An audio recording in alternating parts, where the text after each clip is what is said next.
All right, let's talk about one of the most classic houseplants out there, the Boston fern.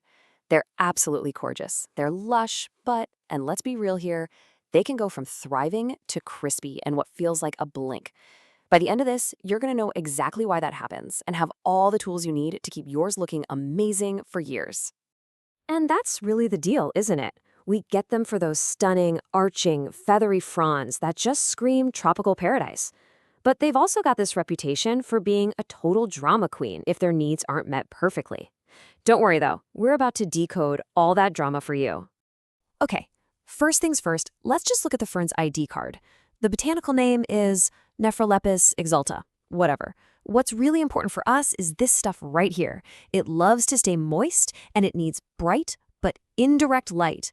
And here's the best part, especially if you have pets or little ones. They're completely non-toxic, so you don't have to worry about your cats, dogs, or kids. That's a huge win. So here's our game plan.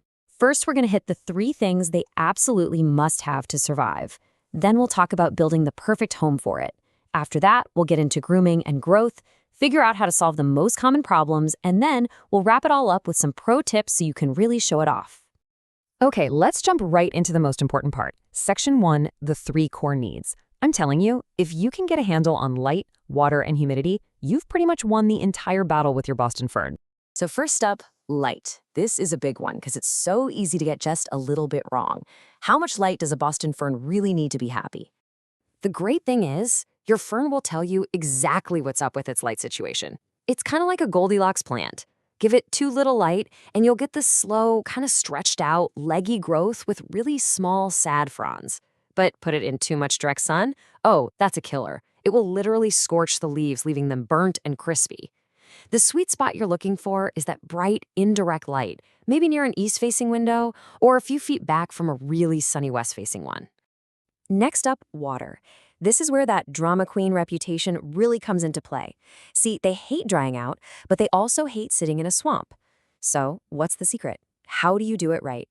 And just like with light, the fern gives you clear signals. If you're seeing dry, crispy leaves and it's dropping all those tiny little leaflets all over your floor, it is begging you for a drink. But on the flip side, if the leaves are turning yellow and it looks all wilted, even when the soil is wet, that's a classic sign you're overwatering and you might be headed for root rot. So here's the trick. You want the soil to feel like a well-wrung-out sponge, consistently moist, but never soggy. And that brings us to the 3rd core need. And honestly, this is the secret weapon for a happy Boston fern: humidity. Why is this one so critical? Well, it's because these plants come from super humid tropical forests. Look at this number, 60 to 70%.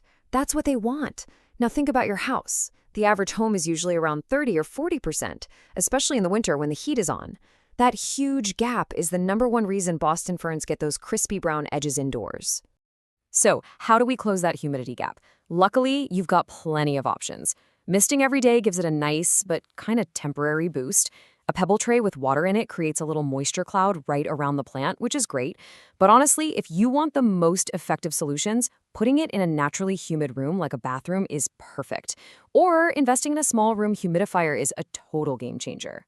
Okay, let's move on to section 2, creating the right home. We've got light, water, and humidity down. Now let's build the perfect foundation to support it all. We're talking the right soil, the right food, and the right temperature.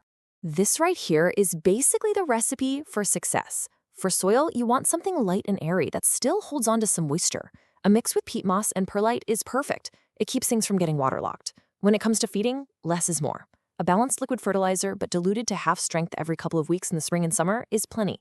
And for temperature, just remember, if you're comfortable, your fern is probably comfortable. Just try to keep it away from cold drafts from windows or AC vents. And on to section 3, grooming and growth. This is all about the long-term stuff. Pruning to keep it looking good, repotting when it gets too big for its britches, and even making new baby ferns from your original one. So about every 2 years or so, or whenever you see roots creeping out of the drainage holes, it's time for a new pot. And the process is super simple. Just pick a new pot that's only an inch or 2 wider. When you take the fern out, gently tease the roots a bit to loosen them up. This is also the perfect time to propagate. You can actually just divide the whole root ball into 2 or 3 sections and pot them up separately. It's that easy. For the main plant, pop it in the new pot, fill in the gaps with fresh soil, and give it a really good drink of water to help it settle in. Now for Section 4, Solving Common Problems. I want you to think of this as learning how to speak your plant's language, because when something's off, believe me, your fern will show you. We just have to learn how to read the signs. This is your go-to cheat sheet. You see brown, crispy edges? Your first thought should be humidity. 9 times out of 10, that's what it is.